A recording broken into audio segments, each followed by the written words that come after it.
já até aviso aqui pra quem tá assistindo a gente agora, e a Bia deve ter dado uma introdução sobre isso, mas eu não tenho paixões políticas. Pelo contrário, eu sou atacado constantemente nas redes sociais, quando eu falo em alguma emissora, por conta dos meus posicionamentos, justamente por não me render a nenhum dos lados. Eu falo que eu sou um radical de centro. Mas você não acha que um analista político, em essência, ele tem que ser desprovido de paixões para poder informar para ambos os lados, né? Para que as pessoas se decidam a partir de informações corretas, não é? Eu acho que sim. Acho que alguns valores podem e devem nortear prevalecer, que são as análises valores humanos. de direitos humanos, inclusive. De direitos humanos, de empatia, de você, como analista também ali, pincelar que você quer um mundo melhor. Com certeza. Sabe? Eu acho que isso não vai te tornar um profissional menos imparcial por conta disso. Então eu acho que isso vai estar lá. Mas eu fiz essa breve autodefesa antes, porque foi justamente nesse momento em que eu estava ajudando nesses relatórios que começa a pandemia de Covid-19, e aí começam aquelas movimentações aqui por parte do então governo brasileiro. Uhum. E eu comecei a colocar nos relatórios e observar. Então, começa uma movimentação de negar a gravidade do que estava acontecendo, de refutar dados científicos, de tentar defender tratamentos que claramente não funcionavam ou que não tinham nenhum tipo de embasamento científico. Nenhum tipo de comprovação naquele momento. E eu era um ser que, por mais que eu viesse da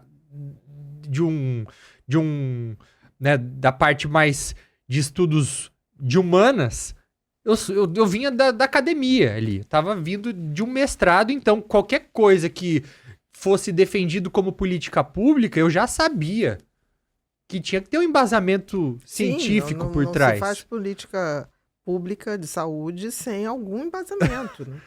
Então, eu comecei a ficar inquieto em relação a isso e começou a surgir um interesse sobre populismo. O que é populismo? Então, é um fenômeno que eu vi que existia, que a gente pode entrar nisso também. Tem muita coisa para falar sobre isso, mas só para falar como eu cheguei até aqui. E foi algo que eu passei a focar. Então, quero me especializar também em populismo.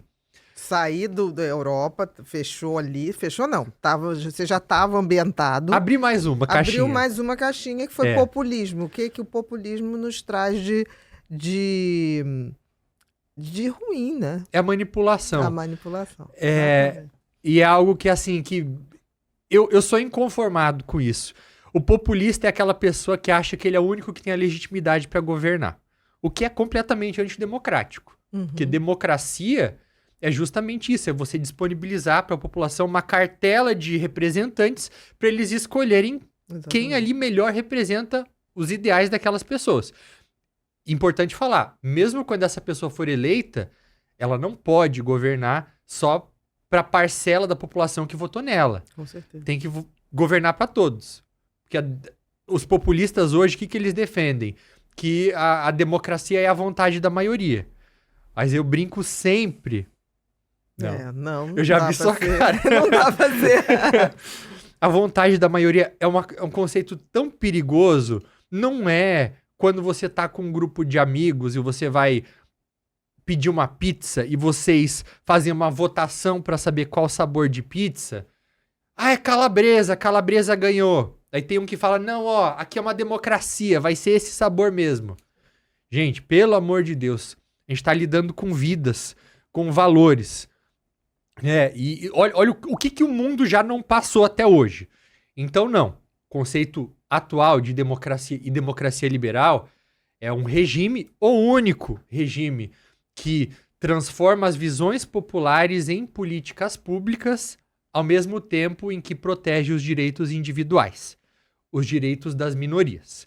Por que eu falo isso? Porque as minorias sozinhas, joga qualquer minoria ali, LGBT, quem for, minoria étnica, elas não têm a força para elegerem seus próprios representantes. E mesmo quando elegem, essas pessoas que chegam lá, meia dúzia de gatos pingados, não tem força. Então é por isso que a gente precisa de pessoas com uma visão ampla de democracia para ser aquele regime onde todo mundo cuida de todo mundo.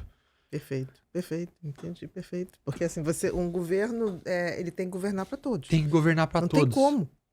Não tem como. Ele pode até ser mais alinhado com uma parte que o elegeu. Mas ele não pode virar as costas, porque todos ali são daquele país. Todos têm seus direitos. E é algo que tem que partir dos dois lados. O governo tem que entender isso. E a população, quando ela está inquieta ou insatisfeita, porque não é o dela que está no poder, ela tem que entender. Mas é o único sistema que vai garantir que um dia eu vou conseguir tirar esse cara que tá lá, se houver uma democracia. Exatamente. Então, daqui 4 anos, paciência, a gente vota de novo e a gente tenta colocar um dos nossos, vai lá. Ou alguém que seja pelo menos mais parecido. Mais parecido ou mais aberto a possibilidades ou diálogo, né? E o populismo, eu fui entendendo, ele vai contra tudo isso que eu falei agora.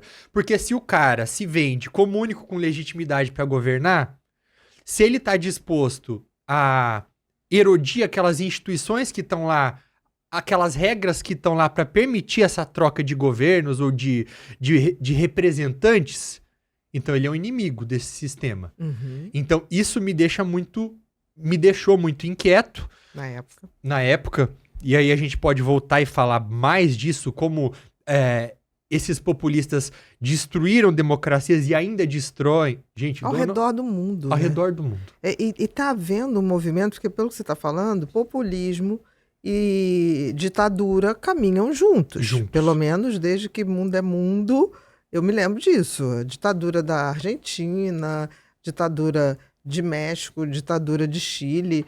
Fica muito fácil, assim, não precisa olhar lá fora. Se for olhar lá fora, a gente vai ver Stalin, a gente vai ver tanta coisa, Mussolini. Mas, assim, aqui no nosso quintal, isso é muito visível. Assim, muito. América do Sul, é muito visível. E eu acho que populismo e ditadura, e a gente vive hoje uma epidemia, um pouquinho, eu acho, de populismo e de ditaduras. América do Sul é a terra do populismo. Os autores de populismo lá de fora, hoje os mais respeitados, eles falam isso, é unânime. Porque é o berço, né? É o berço e aqui o terreno é fértil para isso, por conta da pobreza, né? Então eles usam muito do clientelismo, que é a troca de bens materiais por apoio político com a população. Não tô falando, gente, de programas assistencialistas, tá? Eu acho que muitas das desigualdades históricas, elas têm que ser corrigidas. Então é importante você ter, por exemplo, um Bolsa Família. Mas ao mesmo tempo precisa ser feito com incentivos para que essa pessoa não se torne um dependente. Com critérios. E com muita clareza. Tem que ficar muito claro isso. Sim, para a pessoa... Até quando tem direito... não é para a pessoa viver daquilo. Não. É a pessoa se utilizar daquilo para galgar mais um degrau. Você dá vara, mas ensina a pescar também. Exatamente. Então, na América do Sul, não são todos os governos que fazem isso. Eu não estou falando aqui que o governo X ou Y do Brasil. Nós estamos falando, em teoria, de como funciona. Na Venezuela, por exemplo, foi isso que ajudou na consolidação do chavismo, que hoje toma forma... praga. Uma praga. É um câncer. É um câncer, uma desgraça aquilo que acontece lá. Da América do Sul, hoje é a Venezuela. É a Venezuela. E eles usaram muito disso lá, do clientelismo, né? Hoje o Maduro consolidou a Venezuela como uma ditadura. Então, o chavismo, ele começa como um movimento populismo e vai caminhando rumo a uma ditadura.